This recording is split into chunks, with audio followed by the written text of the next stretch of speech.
Above Life's Turmoil by James Allen, Chapter 13. The Supreme Justice. The material universe is maintained and preserved by the equilibrium of its forces. The moral universe is sustained and protected by the perfect balance of its equivalents. As in the physical world, nature abhors a vacuum, so in the spiritual world, disharmony is annulled. Underlying the disturbances and destructions of nature, and behind the mutability of its forms, there abides the eternal and perfect mathematical symmetry. And at the heart of life, behind all its pain, uncertainty, and unrest, there abide the eternal harmony, the unbroken peace, and inviolable justice. Is there, then, no injustice in the universe? There is injustice, and there is not. It depends upon the kind of life and the state of consciousness from which a man looks out upon the world and judges. The man who lives in his passions sees injustice everywhere. The man who has overcome his passions sees the operations of justice in every department of human life. Injustice is the confused, feverish dream of passion, real enough to those who are dreaming it. Justice is the permanent reality in life, gloriously visible to those who have wakened out of the painful nightmare of self.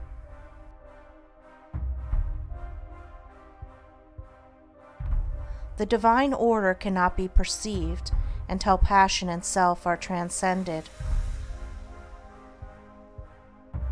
The faultless justice cannot be apprehended until all sense of injury and wrong is consumed in the pure flames of all-embracing love.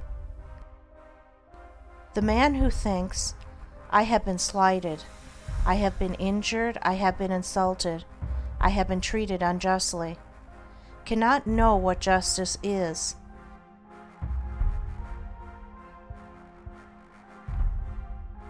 Blinded by self, he cannot perceive the pure principles of truth, and brooding upon his wrongs, he lives in continual misery. In the region of passion, there is a ceaseless conflict of forces, causing suffering to all who are involved in them. There is action and reaction, deed and consequence, cause and effect, and within and above all is the divine justice, regulating the play of forces with the utmost mathematical accuracy, balancing cause and effect with the finest precision. But this justice is not perceived, cannot be perceived, by those who are engaged in the conflict.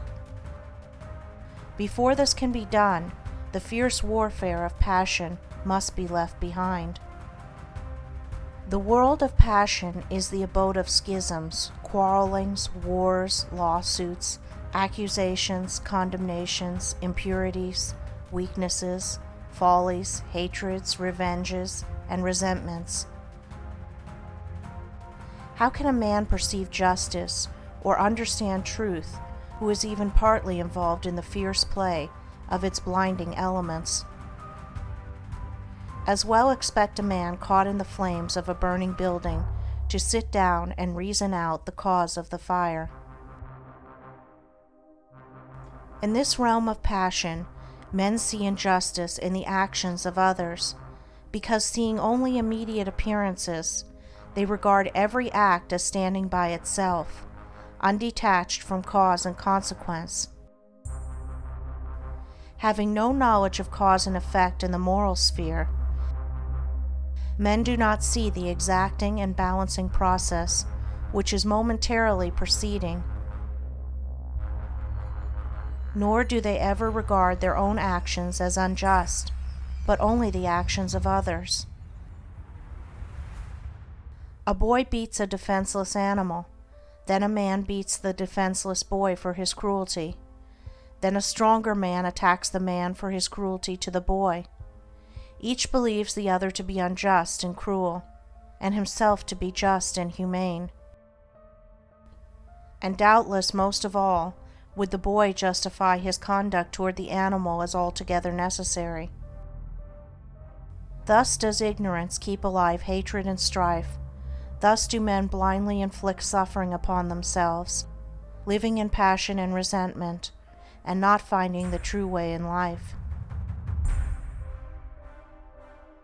Hatred is met with hatred, passion with passion, strife with strife.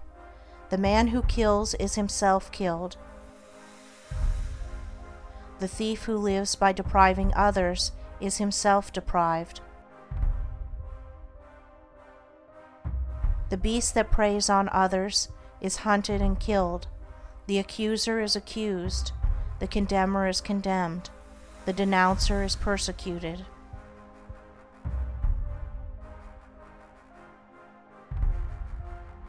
By this the slayer's knife doth stab himself. The unjust judge has lost his own defender.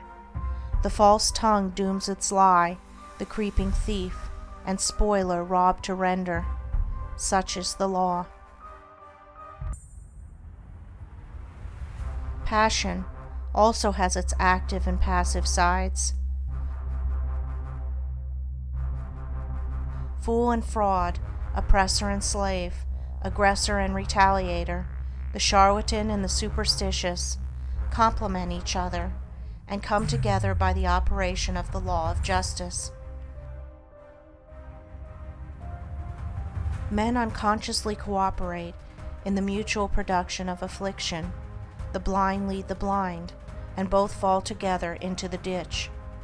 Pain, grief, sorrow, and misery are the fruits of which passion is the flower. Where the passion-bound soul sees only injustice, the good man, who has conquered passion, sees cause and effect, sees the supreme justice. It is impossible for such a man to regard himself as treated unjustly, because he has ceased to see injustice. He knows that no one can injure or cheat him, having ceased to injure or cheat himself. However passionately or ignorantly men may act towards him, it cannot possibly cause him any pain, for he knows that whatever comes to him, it may be abuse and persecution, can only come as the effect of what he himself has formerly sent out.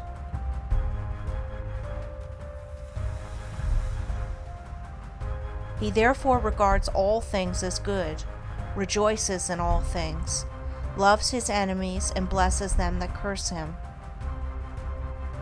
regarding them as the blind but beneficent instruments by which he is enabled to pay his moral debts to the great law. The good man, having put away all resentment, retaliation, self-seeking, and egotism, has arrived at a state of equilibrium, and has thereby become identified with the eternal and universal equilibrium.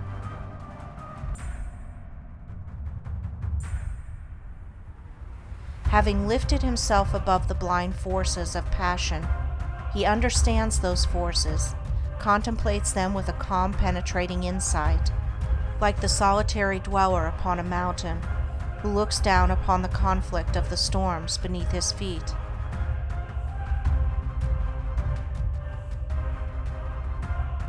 For him, injustice has ceased, and he sees ignorance and suffering on the one hand, and enlightenment and bliss on the other. He sees that not only do the fool and the slave need his sympathy, but that the fraud and the oppressor are equally in need of it, and so his compassion is extended towards all. The supreme justice and the supreme love are one. Cause and effect cannot be avoided. Consequences cannot be escaped. While a man is given to hatred, resentment, anger, and condemnation, he is subject to injustice, as the dreamer to his dream, and cannot do otherwise than see injustice. But he who has overcome those fiery and binding elements knows that unerring justice presides over all, and in reality there is no such thing as injustice in the whole of the universe.